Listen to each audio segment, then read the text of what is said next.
Há uma curiosidade que talvez você não saiba. Um filósofo e matemático chamado Leibniz definiu música assim. A música é um exercício de aritmética secreto.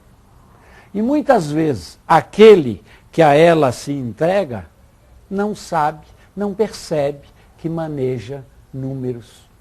Se nós recuamos, digamos, alguns milhares de anos, talvez vamos encontrar um homem na caverna que pintou lá um bisão, pintou um bicho qualquer. Talvez seja a primeira manifestação da arte. E qual foi a primeira manifestação da ciência? Registra-se como sendo a de Pitágoras, novamente um filósofo e matemático que por volta do século V a.C. esticou uma corda e viu que ela produzia sons. Depois pegou a quarta parte, a metade, os 3/4 e criou uma escala musical. E novamente falou sobre música e número. Manejando frações, fez música. Não é interessante? O primeiro experimento científico da matemática foi numa arte, a música. Música e matemática, arte e matemática são expressões da beleza que o homem persegue e segue construindo.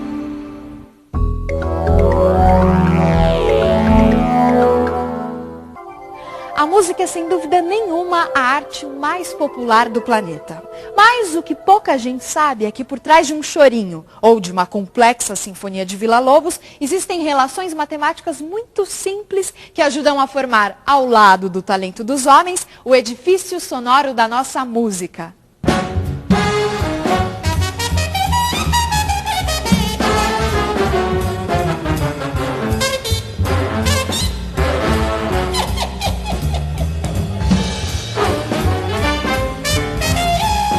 Well, music is math because you're counting all the time, right? 1, 2, 3, 4, 2, 2, 3, 4, or 1, 2, 3, 2, 3, 3, or 1, 2, 3, 4, 5, 1, 2, 3, 4, 5, 1, 2, 3, 4, 5. The notes of the scale, each harmony is a frequency, which is mathematics. When they all come together, it's many frequencies. The overtone series, each note has many notes above it, all mathematical formulas.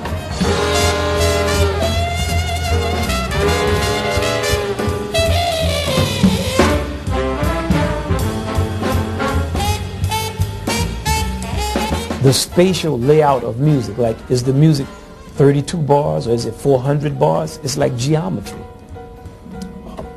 Many different type of music. When you talk about a groove, like the samba groove, many different rhythms against one another. It's like math. Each rhythm represents a number and how the numbers interlock. So music is math.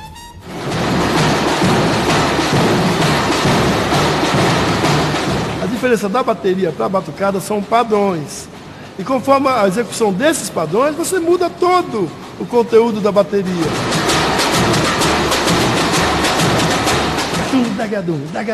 Isso é um padrão de ritmo. Daqui a pouco, é automático, cabeça, boca. Isso são vários padrões, né? Isso é um.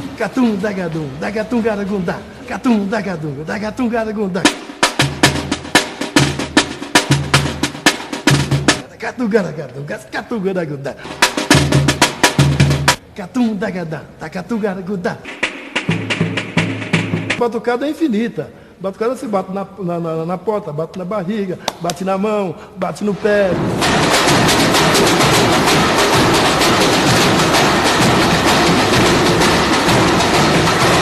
Uma boa dança, um bom conjunto acaba ajudando tudo, né?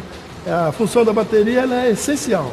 Se não, é a mesma coisa que fazer um baile sem orquestra, né? Todo mundo surdo. Samba era o nome que se dava às festas que os negros realizavam no Rio de Janeiro no início do século XX. A escravidão tinha acabado há menos de 30 anos. E assim como o candomblé, suas manifestações religiosas, a música samba também era proibida. Madame diz que a raça não melhora, que a vida piora por causa do samba. Madame diz que o samba tem pecado, que o samba, coitado, devia acabar. Não é de hoje que músicas rítmicas como o samba, que excitam os nossos sentidos e mexem com as nossas emoções, são perseguidas. Essa história começa há muito tempo, lá na Grécia Antiga. O filósofo e matemático Pitágoras imaginou que as 7 esferas, os planetas que giravam como se pensava na época ao redor da Terra, produziam a música das esferas. Essa música não poderia ser ouvida pelos humanos simplesmente porque ela era a própria música da vida, que nós ouvíamos desde o nascimento. Assim como um ferreiro deixa de ouvir o som da sua bigorna, não ouvíamos essa melodia celestial.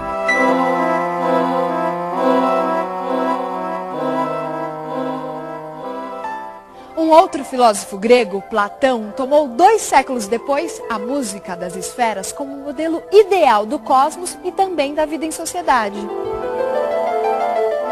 Para ele, a música pode funcionar tanto como elemento de harmonia como de destruição, dependendo do gênero musical. Em primeiro lugar, estão as músicas que ajudam o cidadão a encontrar o equilíbrio, a elevação, aproximando-o dos deuses. É a música produzida pela lira, pela cítara. Todas as outras levam os homens à decadência, à degeneração, e os aproximam dos animais. São as músicas rítmicas, enfim, todas as músicas populares.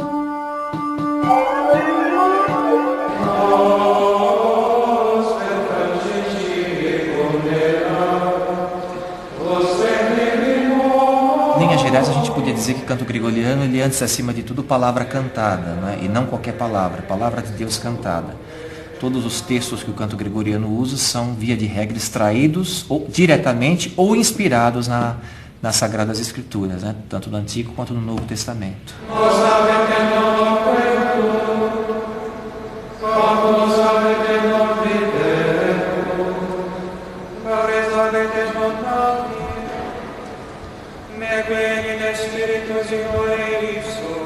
Você tem uma melodia única que é cantado igual por todos. Ela é cantada por todo mundo, né? Nós, por exemplo, nos nossos ofícios, nós cantamos a mesma coisa sempre, todos juntos, não é? E o ritmo do canto gregoriano, voltando à sua definição, que a palavra cantada é dada pela palavra, né? Nós podemos rezar de diversas maneiras, né? Podemos fazer orações mentais, né? Podemos ler as orações pura e simplesmente, ou podemos cantar essas orações, não é? Então nós vemos no canto uma forma mais perfeita, por assim dizer, de orar.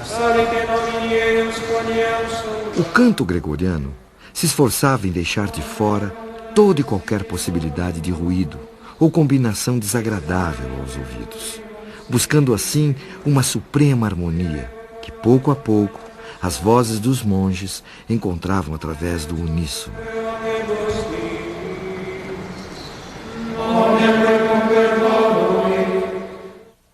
A descoberta das relações matemáticas entre os sons nos explicam que notas ou intervalos são esses que reconhecemos como ruídos. Todo som é, na verdade, uma onda sonora que se propaga no ar em uma determinada frequência, uma pulsação. Dá uma olhada.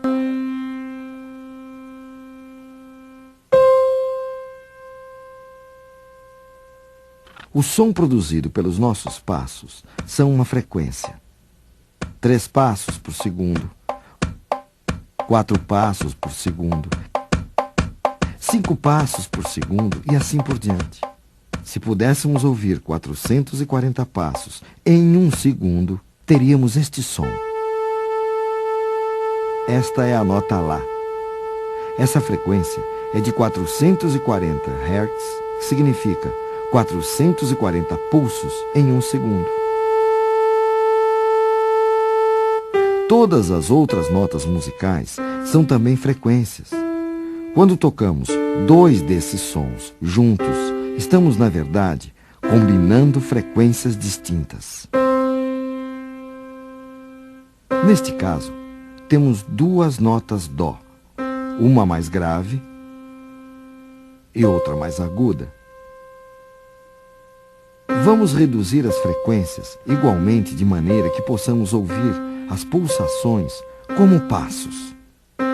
Para cada passo deste Dó, 2 passos deste outro.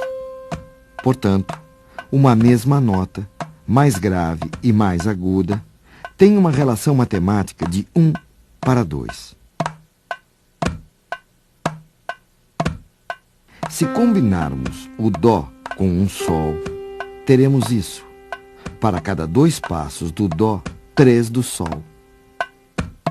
A combinação de um Dó com um Fá gera a fração de 3 para 4. Esses são os intervalos mais agradáveis ao ouvido humano. São formados por frações simples. 1 para 2, 2 para 3, 3 para 4. Agora, veja só esta combinação. Um Fá com um Si. Uma grande confusão, não é mesmo? Um intervalo de 32 para 45. Elas começam juntas e só vão se encontrar depois de 32 passos do Fá e 45 do Si. Vejam vocês que por trás dessas combinações menos ou mais agradáveis aos ouvidos, existem frações numéricas justamente mais ou menos complexas. E essas frações complexas é que foram evitadas nos cantos gregorianos. E ainda fez com que a igreja, na Idade Média, proibisse a sua execução. E elas ficaram conhecidas como diábolos em música, o diabo na música, ou apenas trítono. Trítono, o diábolos em música, é na verdade a combinação de 2 sons que tenham entre eles 3 tons inteiros. Num piano fica fácil de ver. Entre uma tecla preta e uma branca, temos meio tom. Se pegarmos um Fá, por exemplo, meio, 1, 1,5, 2, 2,5, 3. Entre um Fá e um Si, temos um trítono. Para entender isso melhor, teremos que dar um novo passeio pelo mundo grego e conhecer um pouco mais o trabalho do filósofo e matemático Pitágoras. Mas isso no próximo bloco.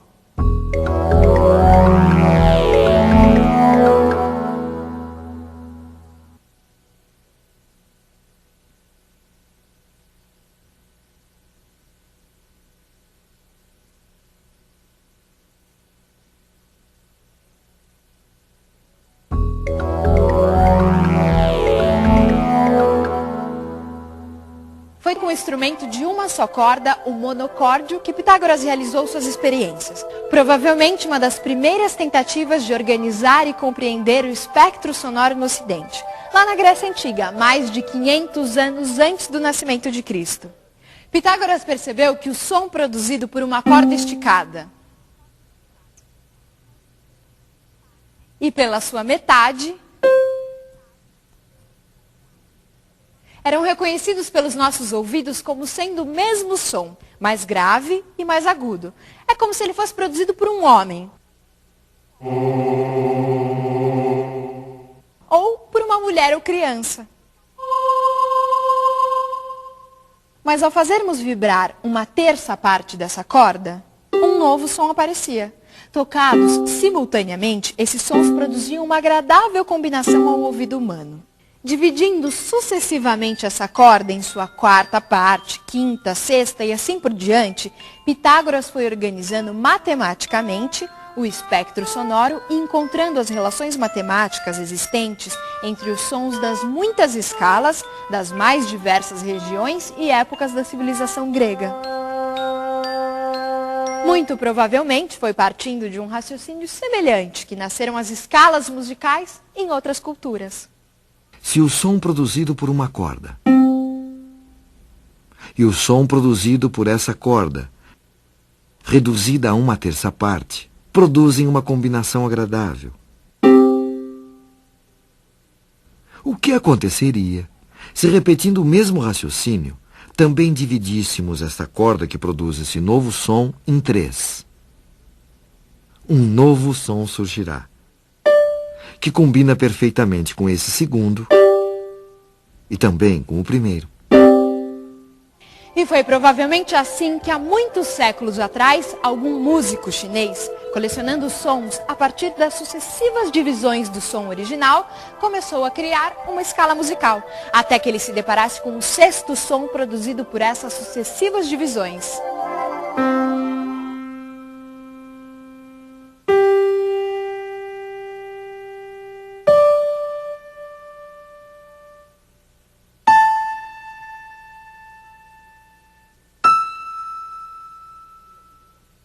Pela primeira vez, nessa experiência, um som não combinava com o som original. Por sinal, eles até se pareciam excessivamente. o que fez com que o nosso chinês imaginário desse por concluído o trabalho e criasse uma escala com apenas os 5 primeiros sons, uma escala pentatônica. Nessa escala, todos os sons combinam entre si. Para experimentar isso, qualquer um de nós pode se sentar à frente de um piano e tocar somente as teclas pretas, que formam uma dessas escalas pentatônicas.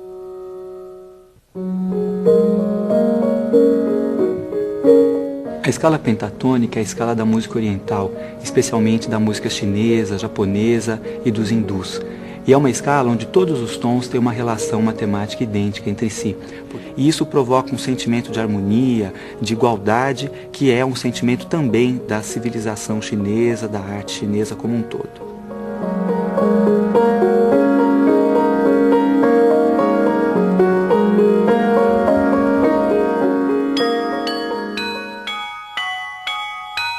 Aquele sexto som encontrado pelo nosso chinês também traz uma relação matemática complexa com o som original, de 15 por 16.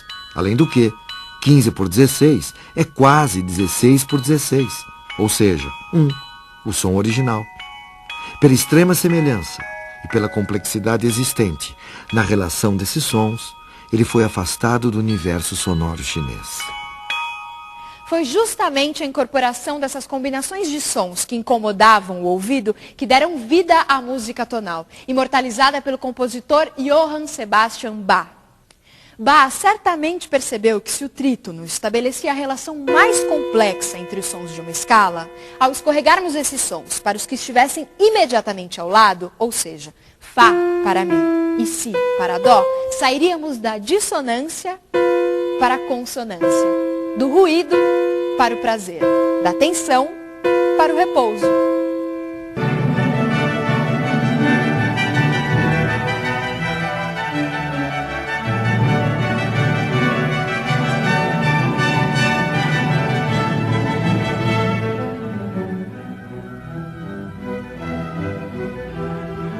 Bach, na prática, procurou unificar todos os conhecimentos que ele obteve a partir dos compositores franceses, italianos e dos alemães, gerando uma espécie de sistema lógico de composição.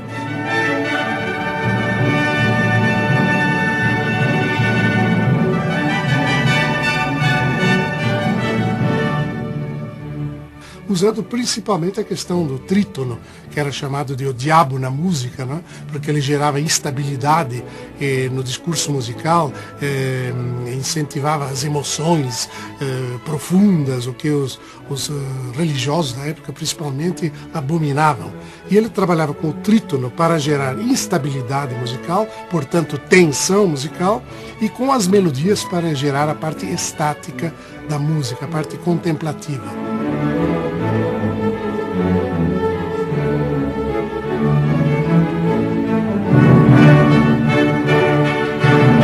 Ele conseguiu realizar o sonho de todos os compositores de todos os tempos, encaminhar a música para uma organicidade tal que em nosso tempo Villa-Lobos viria a dizer que ele não havia apenas produzido a melhor música de um país ou de um tempo, mas ele havia descoberto os segredos da linguagem universal, cósmica da música.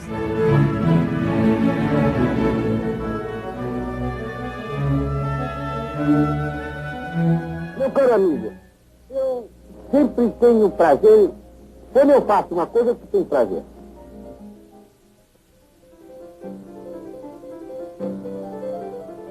O fascínio de Villa-Lobos, pela obra de Bach, nasceu quando o ainda menino estudante de violoncelo foi apresentado às músicas do Cravo Bem Temperado. Anos mais tarde, Villa compõe as suas Baquianas Brasileiras, que teve a obra de Bach ao mesmo tempo como fonte de inspiração e alvo de homenagem.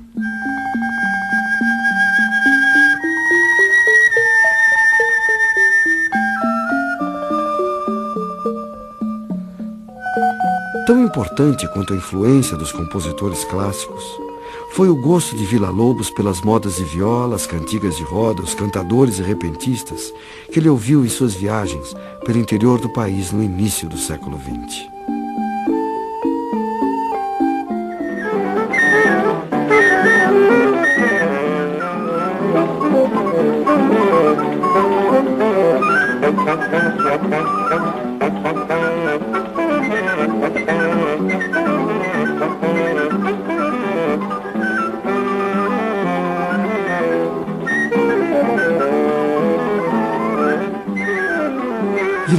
se inspirou também na música praticada nas ruas e praças do Rio de Janeiro, compostas e executadas pelos chorões, músicos populares que tocavam nos bares ou em festas da cidade.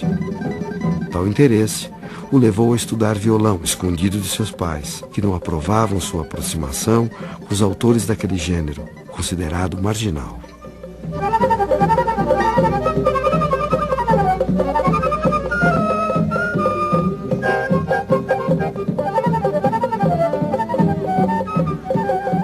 Villa-Lobos imortalizou e elevou o choro à categoria dos grandes gêneros da música mundial, ao compor um ciclo de 14 obras intitulado Choros. São uma nova forma musical, onde aquela música urbana se mescla a modernas técnicas de composição erudita.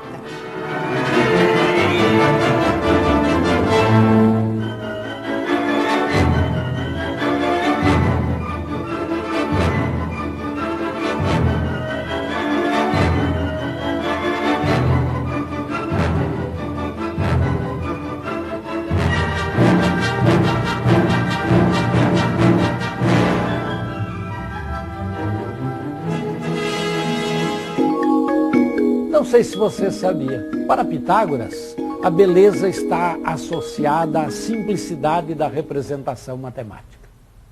Por exemplo, o cubo era para Pitágoras a expressão a 3 dimensões mais bonita que ele podia conceber. Já no plano, o círculo e a sua harmonia era o que havia de mais belo. Ele gostou tanto dessa sua ideia que chegou a dizer: tudo é número. Isto é, ele queria dizer que todas as relações possíveis podiam ser expressas por uma relação matemática. E quanto mais simples fosse essa relação, mais bela seria esta expressão. Realmente, se nós olharmos bem as relações em diversas ciências, elas são tão mais belas quando a expressão matemática que as exprime é simples, singela, objetiva, fácil de entender. Não sei se ele tinha razão em dizer tudo é número, mas uma coisa nós não temos dúvida. Em se tratando da música, quando fala da harmonia, da beleza, ele andou bem perto.